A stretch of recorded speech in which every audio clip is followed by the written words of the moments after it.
Very good. It's 1 o'clock. Thank you, everybody, for coming. And this is a joint meeting with the City Commission and the EDIC. We have a couple of quick things for the EDIC to start out with. And we have a new member to introduce, too. So first of all, we'll start out with the agenda item number 1, approve tax exempt review committee meetings of the 9/26/23 meeting.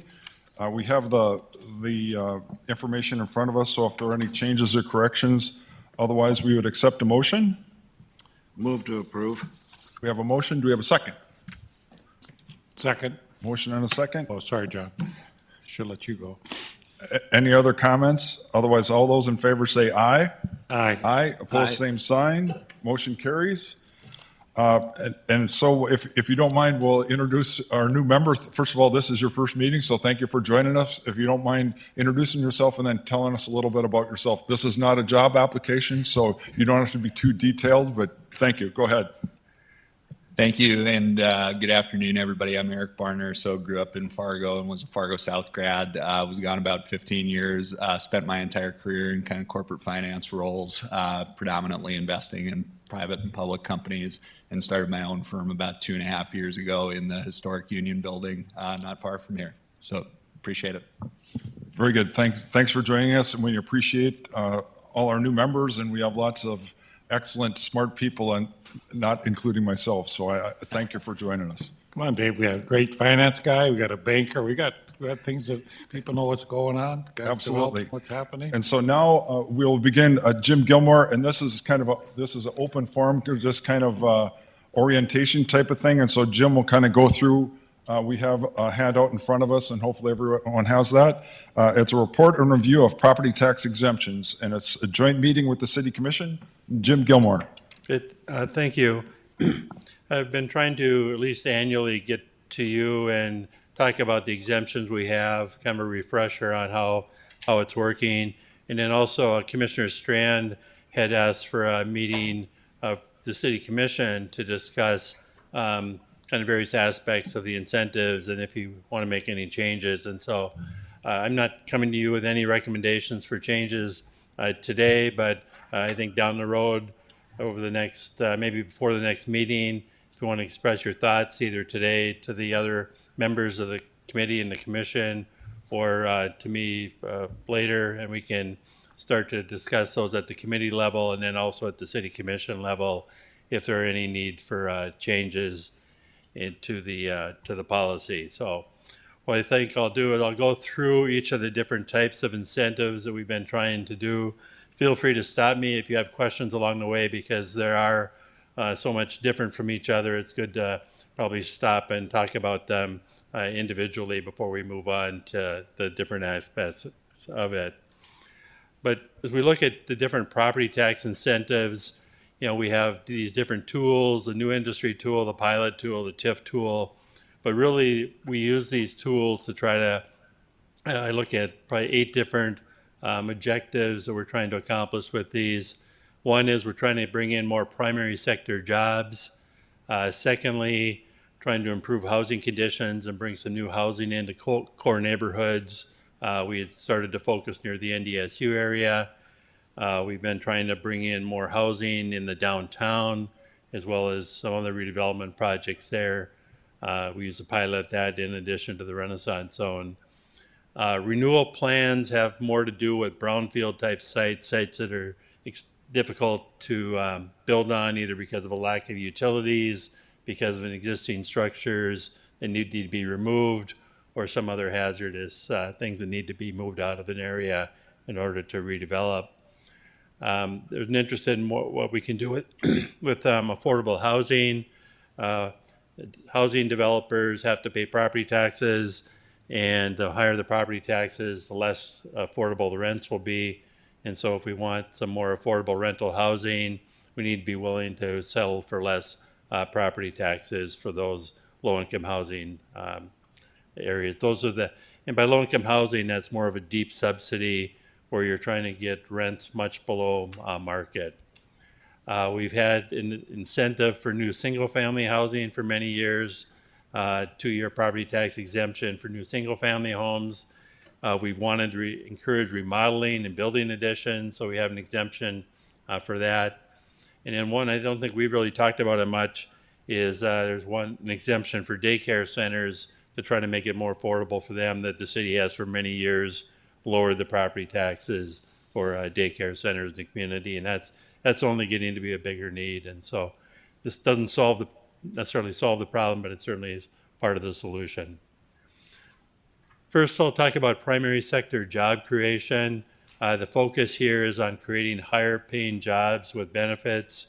Our evaluation is based more on the number of jobs and the wage levels, but then there's that additional benefit for capital investment. And when I look back at the exemptions, these are the ones that have expired since 2000, the last 20 some years. There's 61 that have expired. And the increase in value of these, because often it involves a new building or major remodeling, is that they started at 182 million and now it's gone up by 320 million to the point where these buildings are now worth 500 million. And these are all paying property taxes. These are no longer exemptions. This is John Deere. This is a property tax exemption that was granted 10 years ago. I'll use this as an example. I think there's over 100 people employed here, and this exemption has now expired. It was initially a 5-year exemption, and I think 100% for 5 years, and I believe 50% for 5 years. I bring this up too because the Economic Development Committee will be looking at an application from John Deere at his next meeting. They're proposing an 84,000 square foot expansion of this building. An application just came in last week. It'd be a $26 million investment to consolidate their operations or in some lease space in the metro.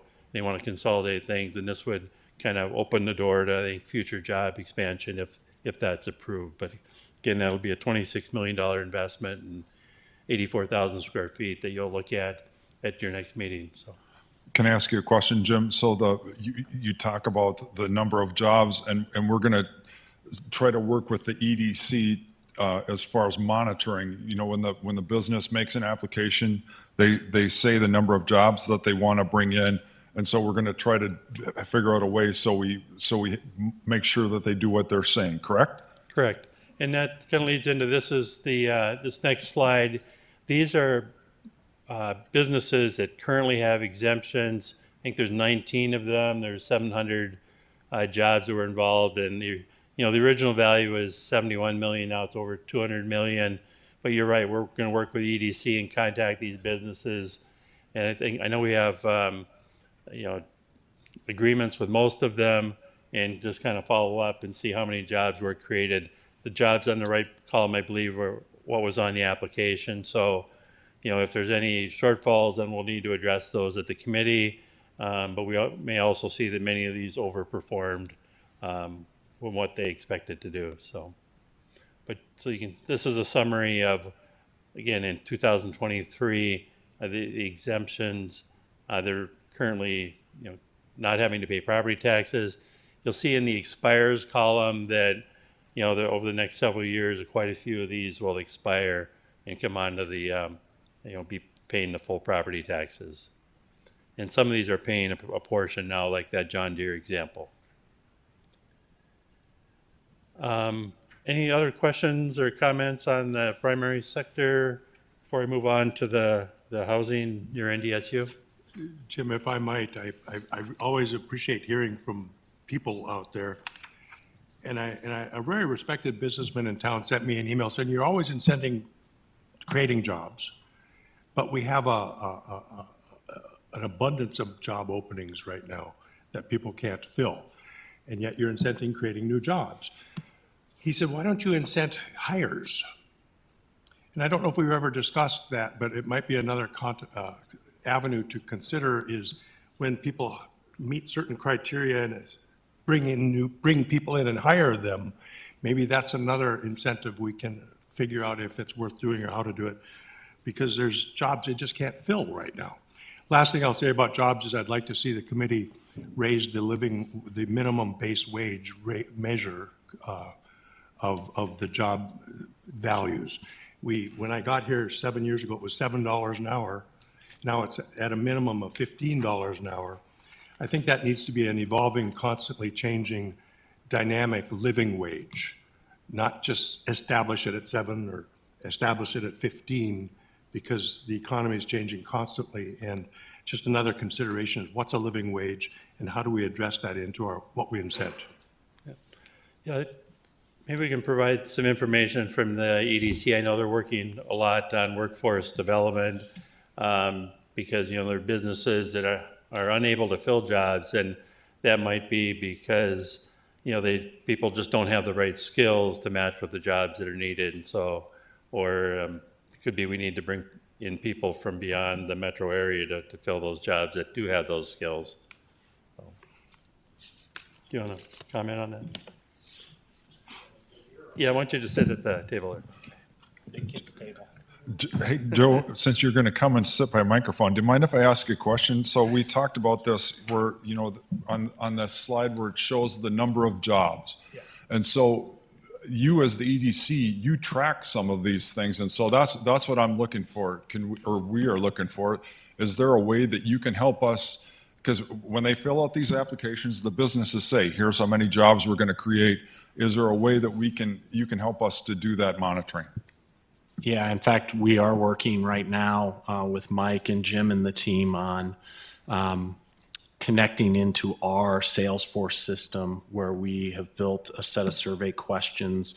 The city has a contract with the company, and as that company gets towards the end of each one of its years, we'll be sending out a survey to that company as part of their essentially contractual agreement with the city. Ultimately, the enforcement's on you, but we know through our technology, we're able to do that. We have long-standing relationships with many of these companies, and so you can expect as time goes on to start seeing that information reported. Though I'd say, Jim, looking at these numbers right now, this is done probably a little bit more manually, and we're trying to automate it a little bit more for your purposes. But specifically, I want all of you to know, when you look here at this list of projects, since 2018, I can speak to that date because that's when I started with the EDC here. We've done over 120 projects. More than 90 of those are Fargo-based. And yet, when I count on here, there's 11 that received assistance. So I think it's important for all of you and the citizens to know not every project all the time is coming forward to you as the Economic Development Committee or as the commission to consider. It looks like it's about in the 10-12% range that will come forward to you. And as far as the wages that you're asking about, Commissioner, that's something we look at on all of our projects, with the kind of investments that are being made and the need to see a higher standard of living in our region across the projects we're working on. We set minimum thresholds on whether we'll even support a company in its project here, going to exactly what you're saying. And if I might continue, say, for example, and we do have examples, but say there is a business that hasn't quite met the agreed upon terms to receive the incentive they received. Yeah. We can call that a look back. Then what's the clawback aspect of that? How do we enforce and put teeth into these expectations and contractual agreements? I believe you have clawback agreements in your contracts already, if I'm not mistaken. Maybe Jim can answer that. But I do know, for example, you mentioned the number of open positions. There are about 7,000 right now in the region. Nearly 3,000 are in healthcare, which is kind of serving the local marketplace, kind of outside of our focus. There are 3,000 to 4,000 jobs that are open right now that don't require much more than a high school degree. So when we look at the makeup of what jobs there are and the positions that are open, it's going to vary. Obviously, our focus and why you and others invest in us is to look at increasing the overall quality of life and the wages in the region, and the positions that nearly all that we're looking at are paying at or above the area's living wage. And they need to be. Right, yeah. More specifically, as far as what kind of, clawback we can have on an incentive. Uh, If someone hasn't created the jobs, I think one of the first steps is to bring it back to this committee to see, is it because, they moved operation elsewhere? Is it because they're trying, but they can't hire? What's the reason? And so should they be given more time? The city commission, could then actually rescind the property tax exemption. And I believe with the city assessor, they can actually put an admitted assessment on. They could go back and recover previous property taxes. So we need to look probably a little harder and make sure the language is tight on the agreement and our ability to do that. But that is something that we can build into our program. So if someone, ends up closing, then the city assessor will put that back on the tax rolls. And I'll be, And I will add that one thing you have to be careful of is during COVID, all businesses were closed for a period of time. And so we can't be too harsh saying, well, you didn't hire the number of people, when literally there was a lot of places that were forced to be closed. And there's still some lag time with hiring people even now. That's impacting us. So there are things that we have to take into consideration, I believe, when we start looking at that. So thanks. And Go ahead, I'll- Jim. Sorry. I'll be really brief, Mr. Chair, but the public is expecting us to deliver a result that they're always suspect of. But one point to start with is any new applications that are forthcoming. One of the things we check in our criteria is have you met all the previous agreements, if you had any, with with the city or any other government subdivisions, and have you achieved what you said you would? I think that needs to be a starting point with any new application. If we've seen them before, seen some of the principals before, seen some of the business partners before, that has to be done where we know, okay, you've got a green light because we've had a successful performance experience so far. And that, I know with Aldevron, you looked at their applications the last few years, and Packet Digital, we found that they had really, over-delivered and under-promised, that they had delivered more jobs, and that was a factor in being comfortable with approving additional incentives. I'll move on then to this housing near NDSU.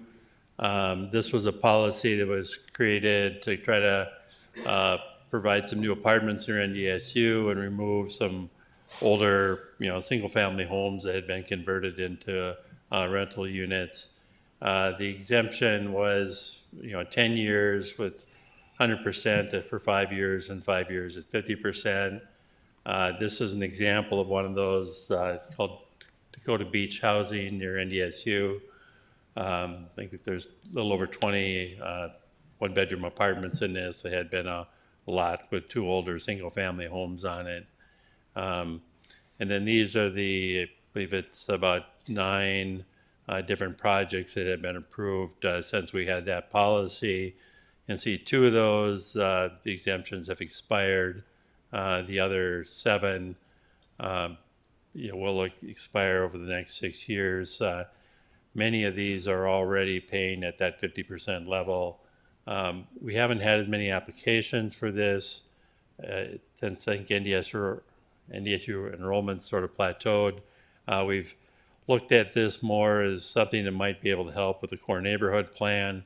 The city commission did approve some row houses along 10th Avenue North, and that one's under construction, so it's not on the list yet. We don't have the final numbers on that. So there might be some more interest in that, and again, not a lot of demand or not a lot of interest in this, but it might be a good tool that we could use if we're trying to convert some of these older homes in core neighborhoods into more of this middle type housing where it's not a 4-story apartment building and it's not a single family, but something in the middle there that can fit in the neighborhood. So.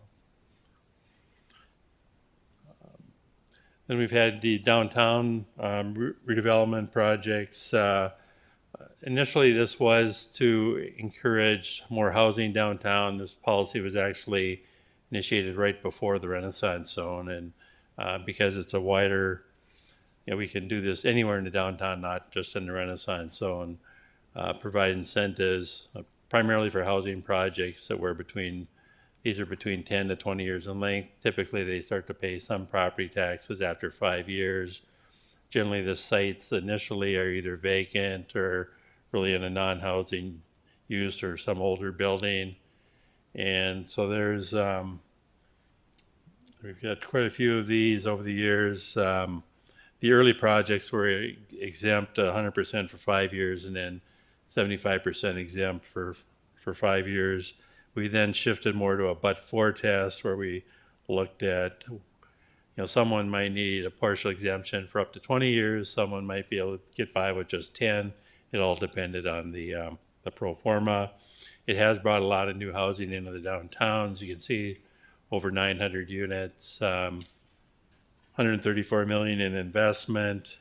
One of the examples is the Historic Union. This building was on railroad lease land, and I was kind of expected this to be torn down because the costs for the property owner to pay the railroad land lease, so it probably might have been cheaper for him to tear it down at one point. But fortunately, a developer came in and turned this into both commercial space and housing, and you can kind of see this one, the $10 million building there rather than what former warehouse building. And plus, if you've ever been in the building, there's great space in the upstairs. That probably some of the nicer office place in a historic building. Again, we occasionally have these types of projects. I'll move then on to renewal plans. These are typically TIF districts. They're brownfield sites. That's our current focus. We've had that TIF request out at Anderson Field and the water park thing. And so I think that's one of the things we'll need to talk about in the future is whether or not this policy should be expanded to encourage some redevelopment on the edge of town, as well as they need more, I call them brownfield sites. The development assistance is generally limited to 15 years of benefit for the developer, but it can be maximum 25 years if it's paying for public infrastructure. This is a chart that Commissioner Pepcorn likes me to include. These are the closed out TIF districts. There's 13 of them. Their base value before the TIF district started was 9 million. The new value is 413 million, averages 15 years. So you see with these brownfield sites that were often paying very little in property taxes are now paying substantial amounts. These are the 13 again that are expired. These are the TIF districts with active notes. These are ones where we're providing these funds back to the developer as an incentive. And there's 7 of them on the list, and 3 of them will end in the next 2 years, 2 of them this spring, 1 following spring. But in all these cases, it was pretty low value property before, and then you see the base value of all these properties before was 4.5 million. Now it's 42 million. So it's sort of some property tax revenue that's in the pipeline. So as we deal with future budgets, the other thing with all of these is that all this redevelopment, this didn't require any new streets or another fire station, those kind of things that are difficult to address in the budget. And so more of the development happens within the city that's easier for the city to provide services. This is one that will end over the next 2 years, Bison Block. This had been, remember there was, I don't know, wish I had pictures of it, but there were 7 pretty rundown houses along 12th Avenue here where this building right now.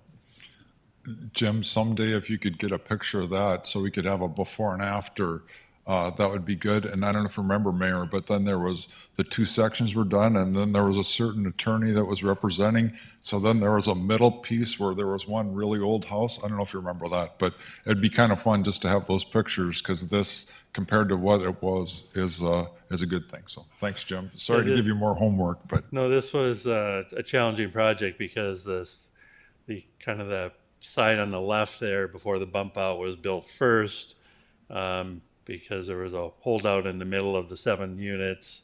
They were able to acquire the 3 on the further west, built that part of the building, waited for this gentleman to see if he'd ever sell, and then after he sold, then they built the part in the middle as they wrapped up the project. So not a huge project, but it ended up being 2 different TIF districts and 3 different building projects. So these are TIF districts that are just recently completed, and that the buildings are all done. These values, though, are from February of 2001 of 2003. So, for instance, the Wild Oak housing is $9 million, but really it's already bumped up to $23 million. We know Brew Hall will be a little higher, and the Roars has finished those townhomes, so that one will be up higher too. So all these projects are completed. I've been working with the city attorney to close these out, but you can imagine that this previous value was $2 million. Now it's over 40 with the Wild Oak, and that one will go higher too. I know some of you were able to attend the tour of that building. If you didn't, line up another time where you can take a look at it. But some really nice views of the river there, and that's a project. I started working on that one in 2003. So some of these take even longer than you really expect them to. And some recently, this is the Bruhala, just a photo of the Bruhala site. If you've been out there, that was just a vacant piece of ground, and so now that's big activity center. This is the Wild Oak building, opened this fall. And then these are ones where construction was underway. The Kmart site, a lot of that's done. J Street, which is down the block from Bruhala, and then River House, which is north of this building, a block. John? One thing I'd suggest too on this, Jim, is maybe next to the 2024 revenue, you can go back a screen if you would, please. Include what the revenue was prior. So include, this is what it was in 2003 or whatever these base values were, and then this is what it is in 2024. Mm-hmm. That's what it was, the Wild Oak, that's what it was in January 1 of 2023. The 952 is when we started the project in just a couple of years ago when we froze the district. It might have been even, probably wasn't much different than that, because there were some existing buildings on the site that had some value. Okay. I like where your brain went there. Yeah. And then I'd go a step further and calculate what will it be when they roll off and onto the tax roll again, so we can see what the cash flow down the road actually will likely be. Because that's just kind of a question mark. Exactly. So we're just seeing that this is bringing in more revenue to the city essentially at the end of the day. And here's the increments. Well, and if you don't add projections to it, it's kind of hard to understand where it's headed. I would also say when we're talking about data context, as we're going through this, it's not necessarily associated with this slide, but we're seeing the differences in the value of the property before and after these incentives. Yeah. It would be really helpful to understand, number one, when was the incentive given? And I suppose you can back into that. But then number two, the value of the building as it is associated with just the average appreciation over the city as well. So I'd like to understand what the difference is there, because the property values are rising at X percent anyway, and so has it risen faster in that area would be useful to know. Yeah, and a lot of these, the base value is almost all land value. For instance, Bruhala had no improvement Sure. on it. There's just 309,000 in Yep. land value, and the Wild Oak, most of that was land, not necessarily buildings. So. Well, Jim, and I think the points being made here is why this committee is the Economic Development Incentive Committee.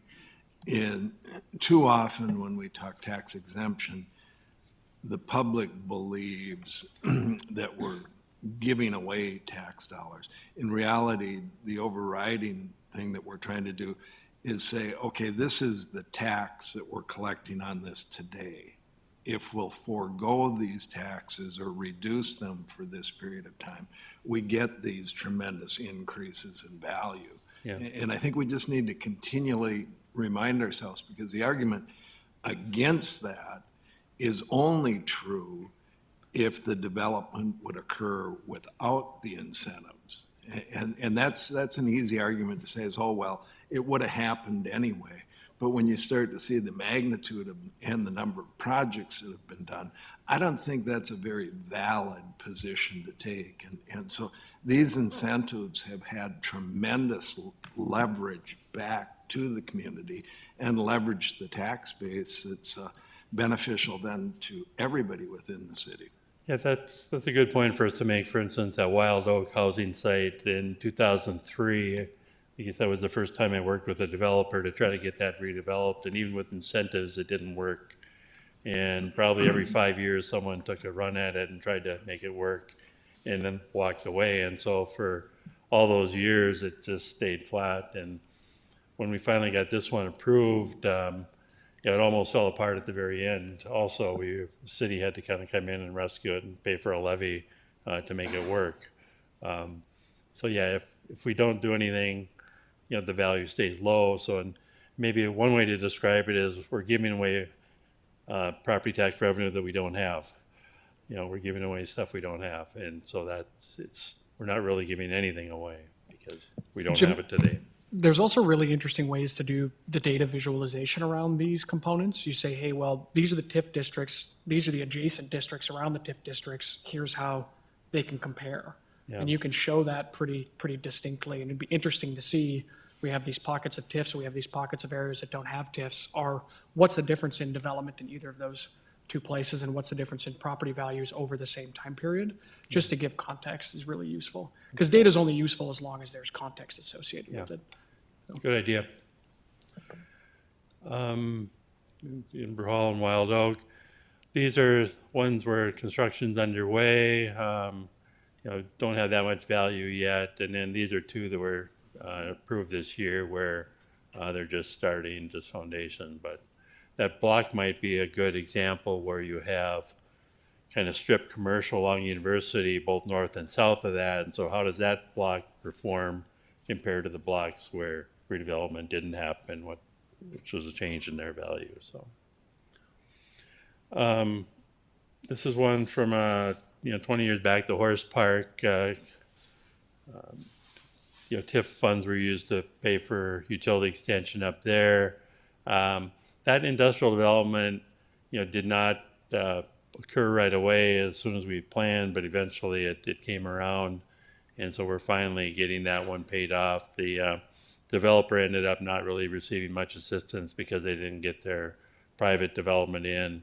What's gone in now is strictly gone to benefit the horse park properties of the Race Foundation and Horse Race North Dakota. So, and we think this will be paid off in 2 years. There's finally enough TIF revenue coming in, but this was backed up with special assessments, and so even though it didn't work out, it didn't cost the general fund anything because the special assessments had to cover the shortfall when the TIF didn't come through as planned.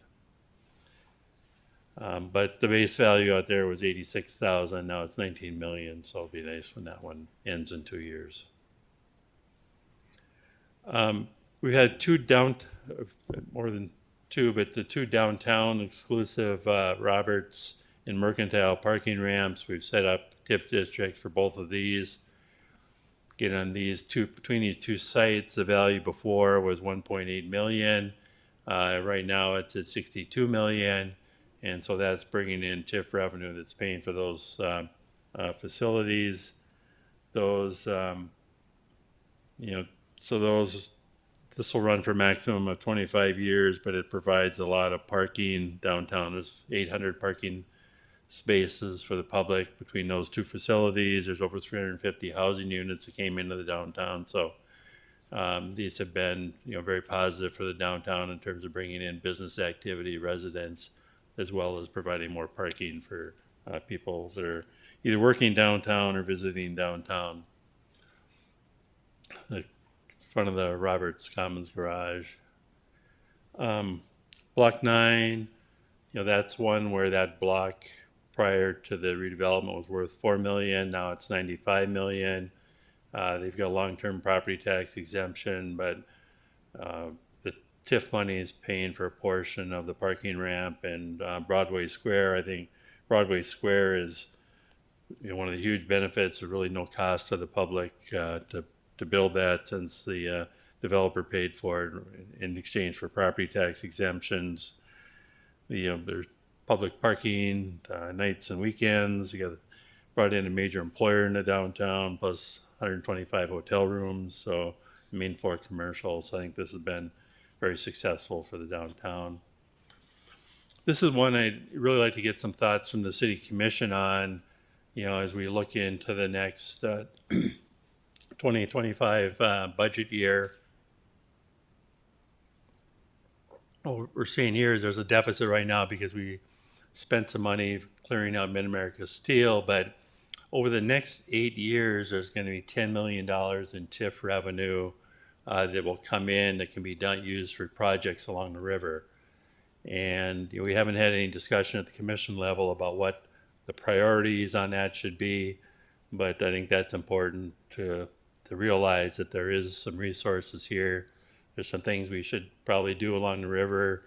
I know it's difficult to get in the general fund for some of these things, and so this is an opportunity here on what's going to be more important. And when you see the property added, that is Prairie St. John's starting to pay property taxes, and then these other 4 projects that were in the Renaissance Zone for just 5 years, as those end and kind of graduate out, eventually it's 1.4 million a year.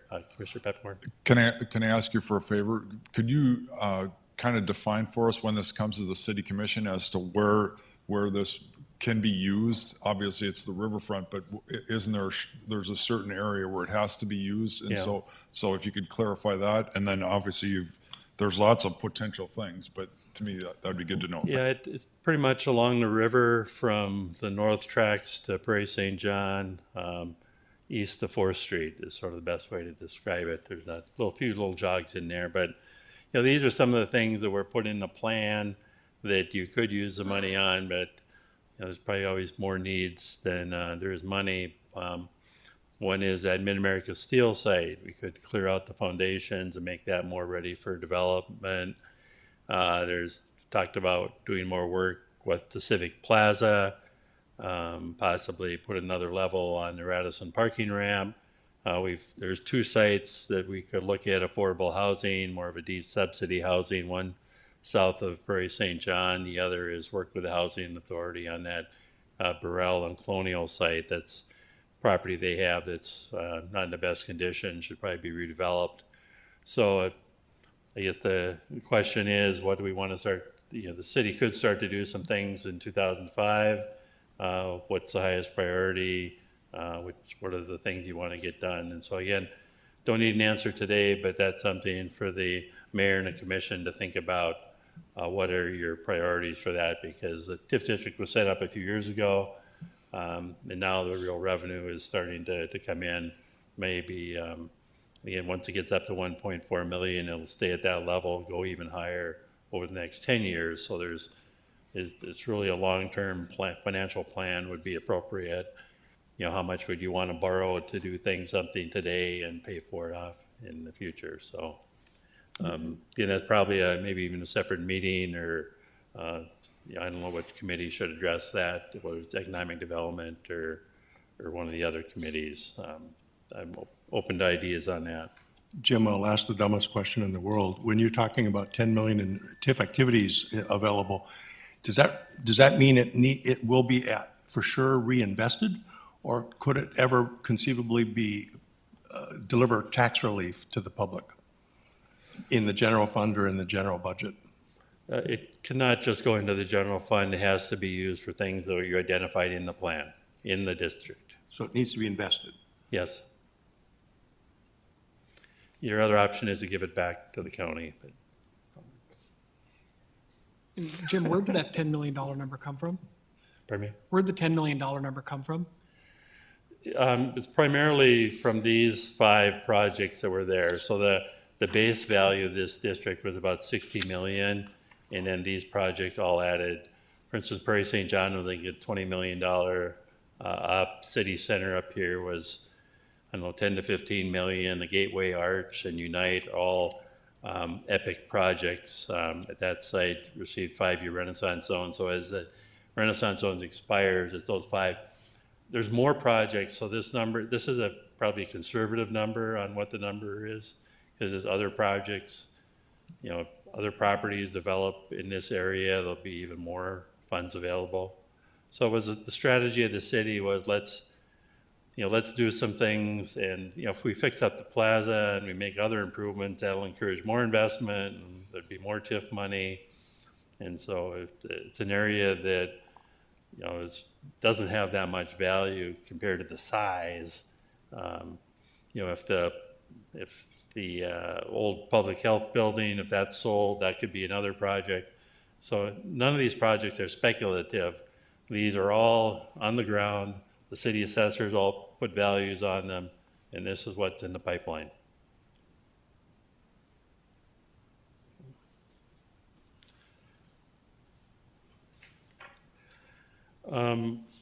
Just touch on affordable housing.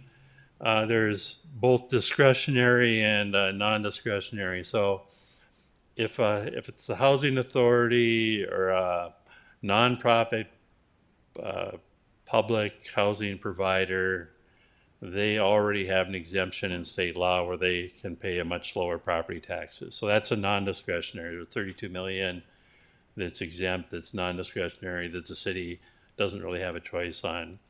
Then there's discretionary. So if there's a for-profit developer is any part of the project, and often you need that to sell tax credits, then you need to provide them with the property tax exemption.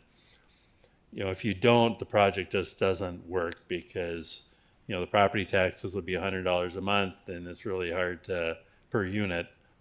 And so then it's really hard to provide affordable housing when you've got that relatively high tax bill compared to what rents you're allowed to charge. And it just, HUD won't, or the tax credit people won't let you charge a rent above a certain level, but if your property taxes are high, it just doesn't work. And so there's 9 projects that are discretionary that the city commission has approved. Generally they're for 15 to 20 years. Dave? Can I ask you to just talk a little bit about, so we have the Fargo Housing Authority and like Beyond Shelter. And the frustrating thing to me is it seems like we're limited as to the number of projects that we can get done. My main thing is I want to make sure that we as a city aren't the ones that are making it difficult. And how do we get more going? I guess that's my question. I just because we could build affordable senior housing, a project every year, and they'd all be full. And we're not building enough of them. And so can you talk a little bit about that? Yeah, I think one of the challenges is availability of sites. The subsidy doesn't really help with the cost of land. And so that's where the city can help out most. If we could, for instance, we buy a site south of Prairie St. John and we turn it over to Beyond Shelter or Mountain Plains or one of these affordable housing providers, they can probably take it from there. Now, it's still very competitive. The state of North Dakota receives these low-income housing tax credits. They can probably only do 4 to 5 projects a year statewide. And so, we're sort of lucky to get one. They've actually added another 8 million in the biennium, again, 8 million statewide, 2 years, very competitive. But sometimes that $1 million of the tax credits and $1 million of the incentives, they can then go and get tax-free bonds sold that, make the rest of it. So it's really hard to put these deals together because you have all the stacks of revenue. I'm kind of disappointed because, we were able to get the state to provide more housing incentive funds, but I don't think anyone applied for it this year because these groups couldn't get a site in Fargo that would work. And so I think, we should try to work on that for next year to try to at least find a site. Because Dave's right, if low income, the waiting list for these elderly housing projects is long, long, long. And so we need to, see if we can partner with. But Jim, we are building some this year. We have 3 projects, right? There's projects underway, but there's no new applications in the system this fall that I'm aware of. Mr. Just Chairman, frustrating to me. This topic is so relevant. And yes, you have your lanes for tax credits to do some like Housing Authority, Beyond Shelter, some of those projects. But a challenge I'd throw to your committee to give us feedback on at the city commission level will be the 600 or so cities out there that have what they call inclusionary housing or zoning. So if you're building an apartment building or doing a development and you're getting public assistance, separate from those tax credits, you might, and you and I were in a national committee, a meeting with National League of Cities, where they're talking about 10 to 20%, 10%, 15%, 20% of equivalent units being affordable, provided either in the same project or in another project to balance it. That's a way to get to affordable housing, is if we explore the values, the viability of inclusionary zoning and inclusionary housing. And it takes you beyond the university mixed use or downtown incentive footprints. You can go to any part of the city, and if you're building in affordable housing into it, you can qualify maybe for those incentives. So I really look forward to your committee vetting that and learning what other cities have done and what works, what doesn't work, and if that model could apply here. The thing that's so frustrating is you'd think the red tape would be less if you're trying to get low-income housing. You'd think it'd be easier to do, and instead it's much more difficult. And so, and I think we're fortunate we have Beyond Shelter and the Fargo Housing Authority. That's their wheelhouse, but for us to help them as much as we can, that's the thing that's disappointing. 'Cause the population in Fargo, we need more low-income senior housing without a doubt, and it just seems like we're not getting the same message to the legislature. And so, anyway, whatever we can do, Jim, I think it'd be good. But I think this is obviously an issue for all of us. So let me just ask, so the Burrell, or there's a row house of low-income housing that we've talked about potential to redo that. Where are we on that spot, if you don't mind me asking? Yeah, I mean, I've talked to the housing authority about it, but they're so involved in the Lashwitz high rise, and they got a lot of tax credits last year. They're trying to get that one done first, and then I think that's one of the ones they'll try to move on for. But I think trying to do that site, generally it requires some of our home and CDBG money. It requires a pilot. It requires some help from the state. And you need a lot of different layers to make these work, because the cost of building is so high, cost of land is high, and so that's a challenge. So let me just ask you, so this riverfront TIF, that property is within that TIF, isn't that correct? So Yes, is there, both the Burrell site as well as the site south of Prairie St. John. And Prairie St. John is interested in selling some of that property.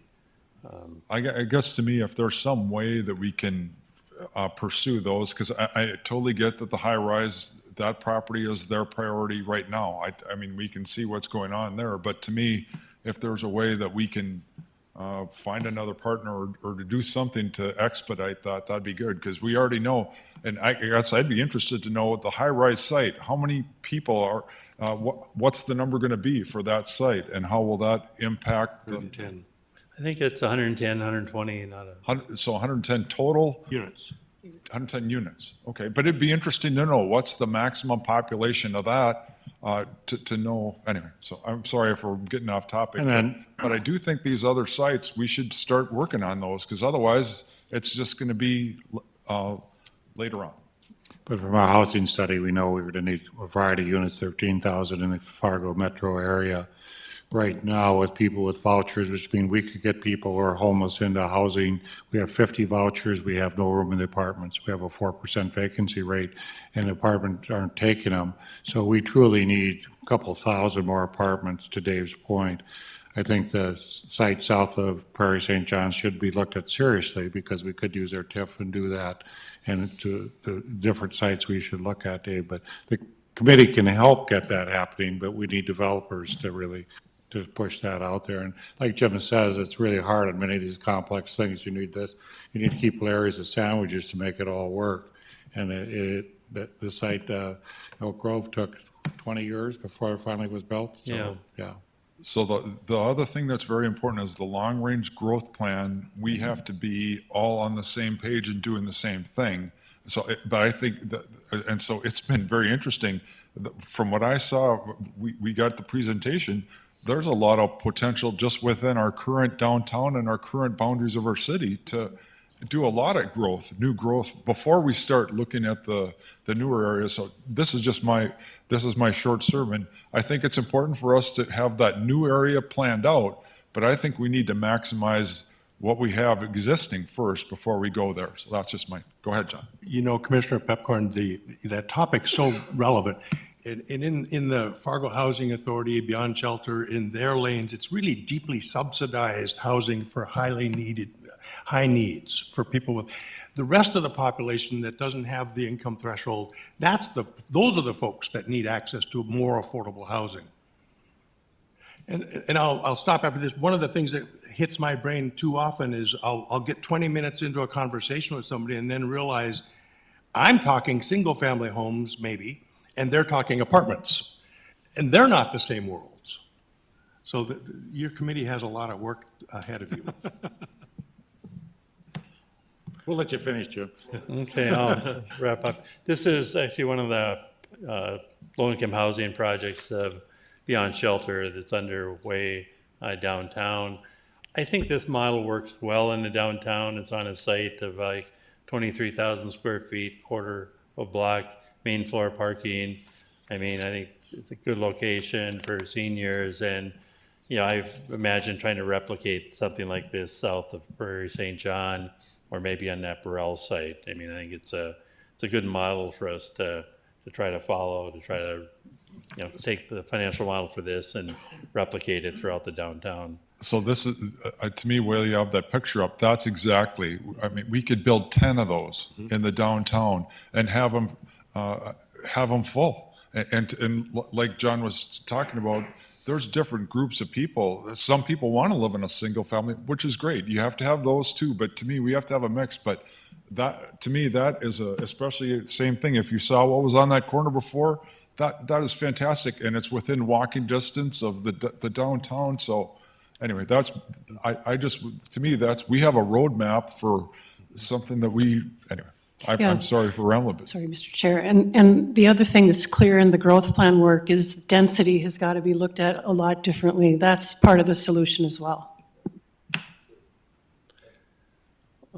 Ken, these are some of the others, new residential remodeling and childcare. I know the new residential has been discussed, whether or not that's useful or not. I guess that's the debate. I just want the committee to be aware the new residential is 95 million. I mean, we don't think that's a big number, but it's a 2-year exemption, and it's 95 million, and it's been drifting to 85, 90, 95 million.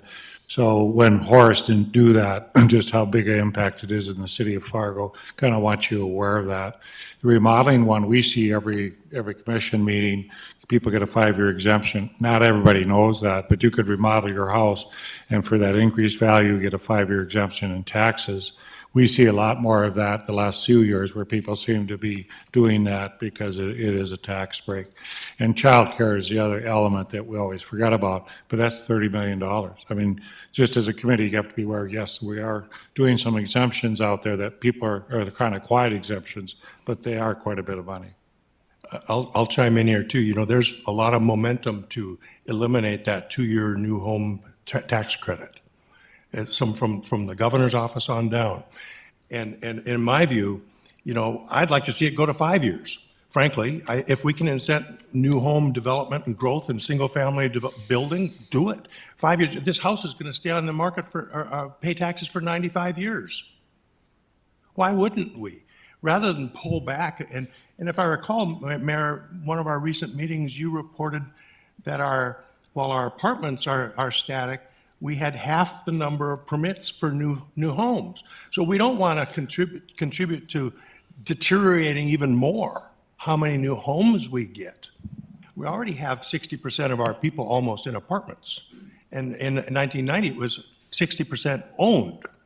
So this is a dynamic that really plays into what I would encourage looking at that new home tax credit and explore expanding it and see what that would do to our community, as well as just the notion of pulling back and getting rid of it. Commissioner Strand, I would say I am a minority owner in a home building company here in Fargo, and I can tell you that we're limited by our space, not necessarily by the economics. When we're looking around right now to say, hey, we want to find new lots to build because there are people who want homes that are under $300,000, the lots are in Horace. And looking at lots here, either cost prohibitive because the land is just too valuable, or they're non-existent. So it's extremely difficult for new home builders to find places to build homes within our existing boundaries that aren't on the edge, especially for single family. So that I don't know how to fix that. That's just some context. So they'll even appreciate that little 2-year break even more. Yeah, sure. Yeah. I mean, I'm not going to get in the middle of that right now, but just to say that it is our geographic boundary that makes that really difficult. These last three slides, Commissioner Kovac suggested I add these. These show you what value increases are in the pipeline. Again, these are on the new job creation ones, kind of the cumulative increase, how much of an increase each year just in the job creation project. So you have 142 million in the pipeline. Again, they just focused on projects that actually added onto their buildings or built new buildings, not the ones that just moved into an existing building. Future increase from expiring exemptions, including Renaissance Zone. Outside of the downtown, the renewal districts, there's 138 million. Downtown increase is 360 million. Again, these are buildings that are up, that are there. The city assessors put these values on. And so you have 500 million in the pipeline. And so these exemptions seem to be working. And this is kind of interesting. It looked at the value of the downtown. In 2003, that's kind of as far back as we could kind of get the data compiled. The value of property downtown that was paying property taxes was 200 million. That was early in the Renaissance Zone. The 2023, this current tax year at 737 million. And as those exemptions expire, it'll go over $1 billion in the next 20 years. So I think if you had some good comments today, I'll make some notes on that. And then if you have any other suggestions, why don't you get those to me? And then we can talk about this at the next meeting. One of the big questions that we haven't really gotten to today is, what about something like the water park and density in the growth area? I think that's something we need to think about. At what level of density should we give exemptions, if at all? So. Jim, you did a good review of our present policies, and I think that's what we want to accomplish today. But I think and the Economic Incentive Committee really wanted to look at, are we going to do something different on the fringe? The water park was kind of the example we got into. We got in questions of density. Are you going to incentivize density into those areas? I think our growth plan is coming out and saying some things about that. There's an argument on the growth plan, do you infill or do you outfill? And that kind of has been part of that discussion. So I think Commissioner Strand, what you'd like to see, what are our ideas that we'd modify this plan? What would qualify the developers for something different than what we have in our present plan? And to be frank, our present plan, Dave knows, it was designed to downtown, really it was designed to downtown growth and warehouse space growth or industry growth. But we're kind of lost in that green space growth. What do we want to incentivize out there? So as members, what we should all think about is what are we thinking would be helpful to us that we might want to incentivize. And that, to me, that's the new young minds here have to think about it. John's been around so long. I mean, he remembers when it all started, but right, it's changed a little bit. And I think to all developers outside there as well, they know, what are the new rules that we can look for? What's your rate of return going to be? Got some good guys here that understand rate of return. I mean, what is reasonable? I mean, and we'd all love a rate of return of 15 to 20%, but what is reasonable for us to incentivize?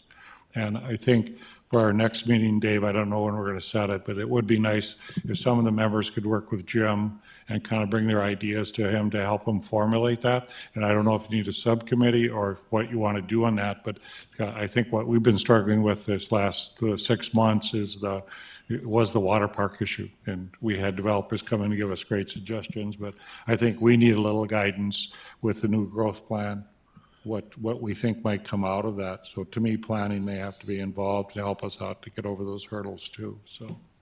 Mr. Chairman, I'm remembering when Commissioner Grinberg was involved in these processes, and he had also done a lot of work at the legislative level on incentives. Something I would like to learn more about is the lay of the land relative to our neighbors. You don't want different incentives for one jurisdiction next to another one. And he was also concerned about competition, like when FedEx was coming from Grand Forks. In his mind, we didn't want to incent a competitive situation when somebody had gotten incentive somewhere else. But I'd like to know what's Moorhead doing, what's West Fargo doing, what's Cass County doing, so our neighbors and us are not all at odds with each other and have similar offerings. I sincerely believe if you offer an incentive, you should be able to deliver it. Otherwise, why offer the incentives if you're later on not going to allow them or deliver them? Some other topics for your group to work through besides like inclusionary housing and all that. Design standards. Do you incent design standards? And at what level do you incent different enhanced design standards? Do you incent art embellishment? Public art is part of a development project. These are things people can have fun with. Do you incent electric vehicle infrastructure as there's a new, things like that? So I'm curious what the future is going to look like and what your guidance to the city would be. And I think it was interesting, the growth plan talks about a lot of these things because incentives aren't always financial incentives either. Sometimes it's the planning department, because I believe, especially in our new growth areas, it's not all going to be the same density. And so to me, that has something to do with financial, but also the planning department allowing, because you have to have a plan for all this, because a lot of it's not going to be happening while we're here. It's going to be down the road, but we have to prepare. And so I think that's why it's important for us, the Economic Incentive Committee, to be connected with the planning department and the growth plan, because these all have to be, we have to be speaking the same message, because the developers need to know what are we trying to accomplish instead of having different people telling you different things. I don't know if you agree with that, but I do think this is an exciting time for our city, but we need to know, and we have lots of very smart people here, and that's a good thing too, to ask a lot of good questions. But this is a good time, and I don't think that's always been the case in the past where we're all saying the same thing. I don't know if that's true, but and I apologize. Everybody's welcome to make comments and ask questions, so don't be shy about that. But I think it was good, and I will say, so if you have questions or if there's certain topics you want to have included in this, Jim will be the conduit, and he has all of his information. If you want to share your email, you can, Jim. But to me, that's the main thing, that we'll go through Jim, and obviously, I think we'll be meeting it together again, especially with planning as we go forward because of the new growth plan. I think we all have to be on the same page. So I don't know if you have anything more to add, Jim? No, not today. But we'll meet again here in the fourth Tuesday in November, and pick it up from there.